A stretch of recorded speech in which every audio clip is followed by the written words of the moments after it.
राधे राधे। जय माता दी मित्रों। एक बार राधा बोलने से बहुत पुण्य मिलता है।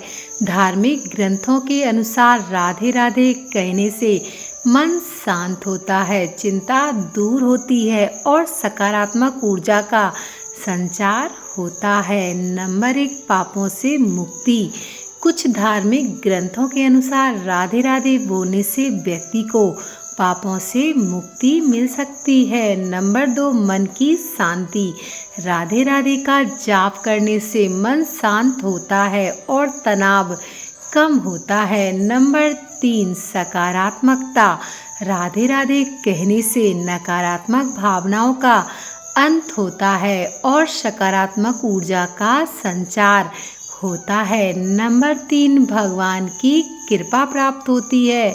रा शब्द के उच्चारण से भगवान की कृपा प्राप्त होती है और धा शब्द के उच्चारण से भगवान के चरणों में स्थान मिलता है। ऐसा धार्मिक ग्रंथों में बताया गया है। नंबर 4, भगवान कृष्ण का आशीर्वाद। कुछ लोगों का मानना है कि राधे राधे बोलने से भगवान कृष्ण का आशीर्वाद मिलता है। यह भी ध्यान रखना महत्वपूर्ण है कि राधे राधे बोलने को कुछ लोग एक फैशन के रूप में भी देखते हैं, लेकिन यह एक धार्मिक प्रथा है जो सदियों से चली आ रही है। राधा जी के जन्म की सबसे लोकप्रिय कथा यह है कि वृषभानु जी को एक सुंदर शीतल सरोवर में सुनहरे कमल में एक दिव्य कन्या लेटी हुई मिली थी।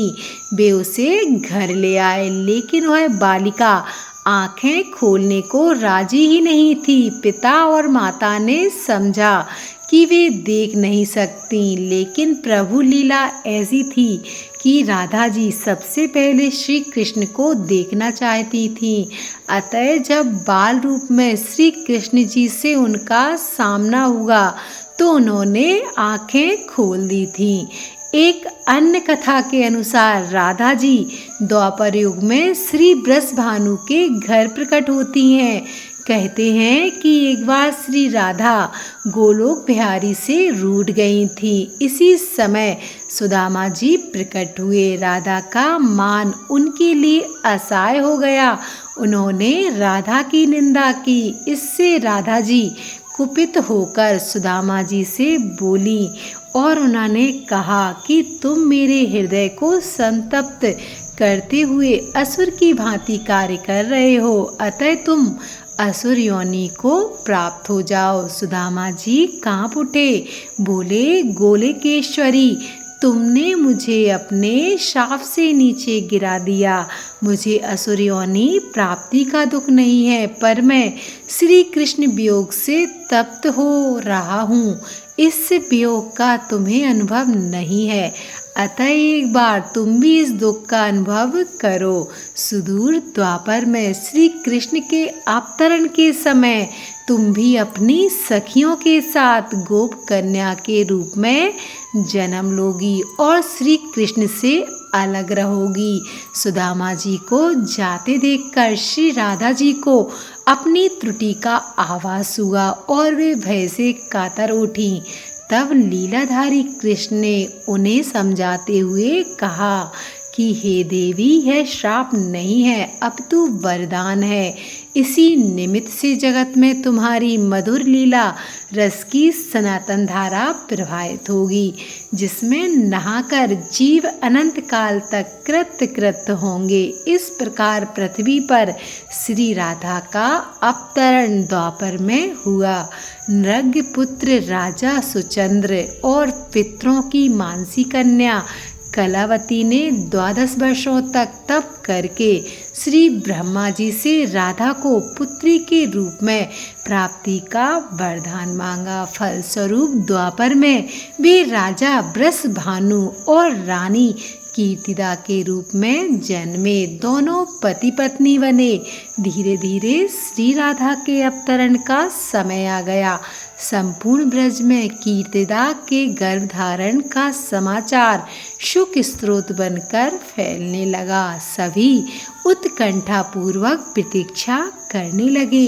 वह मुहूर्त आया। भाद्रपद की शुक्ल अष्टमी चंद्रवासर मध्याह्न के समय आकाश में बादल छा गए। सहसा एक ज्योति प्रसूति गृह में फैल गई। यह इतनी तीव्र ज्योति थी कि सभी के नेत्र बंद हो गए। एक क्षण पश्चात गोपियों ने देखा कि सत सहस्त्र शरत चंद्रों की कांति के साथ एक नन्ही बालिका कीर्तिदा मैया के समक्ष लेटी हुई है। उसके चारों ओर दिव्य पुष्पों का ढेर है। उसके अवतरण के साथ नदियों की धारा निर्मल हो गई। दिशाएं प्रसन्न हो उठी।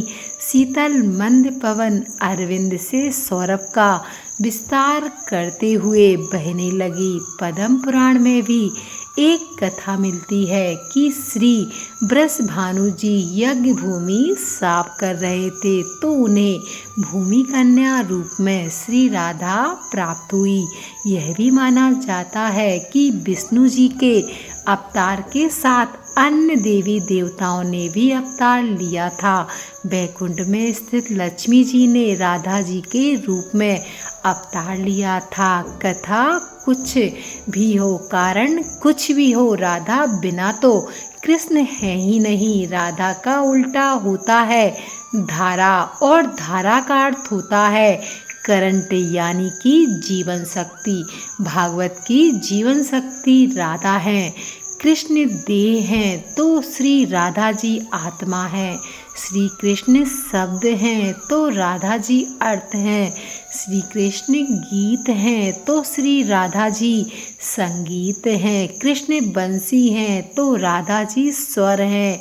भगवान ने अपनी समस्त संचारी शक्ति राधा में समाहित की है। इसलिए कहते हैं कि जहाँ कृष्ण राधा तहाँ जह राधा तह कृष्ण, न्यारे निमिष न होत कहूँ, समुझी करऊँ है प्रश्न। इस नाम की महिमा अपरंपार है। श्री कृष्ण स्वयं कहते हैं कि जिस समय मैं किसी के मुख से राग सुनता हूँ उसे मैं अपना भक्ति प्रेम प्रदान करता हूँ और धा शब्द के उच्चारण करने पर तो मैं राधा नाम सुनने के लोभ से उसके पीछे पीछे चल देता हूँ।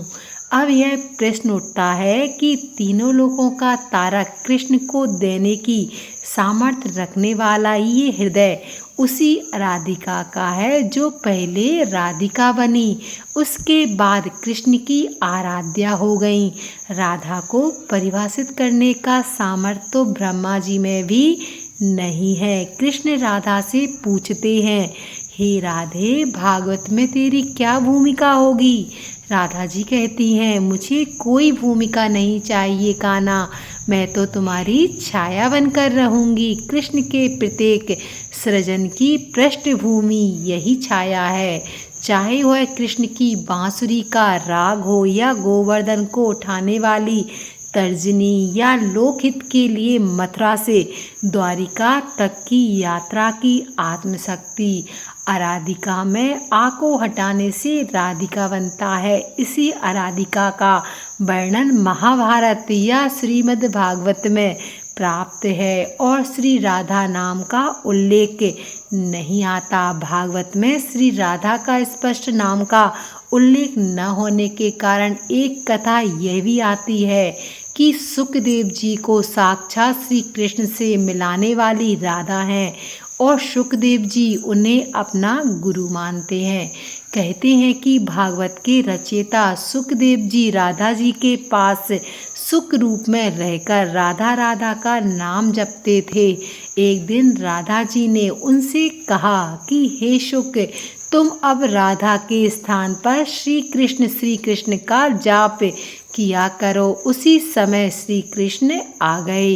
राधा ने यह कहकर कि यह सुख बहुत ही मीठे स्वर में बोलता है, उसे कृष्ण के हाथ सौंप दिया, अर्थात उन्हें ब्रह्मा का साक्षात्कार करा दिया। इस प्रकार श्री राधा सुखदेव जी की गुरु है और वे गुरु का नाम कैसे ले सकते थे, यह तमाम जानकारी जन रुचि को ध्यान में रखकर दी जा रही है।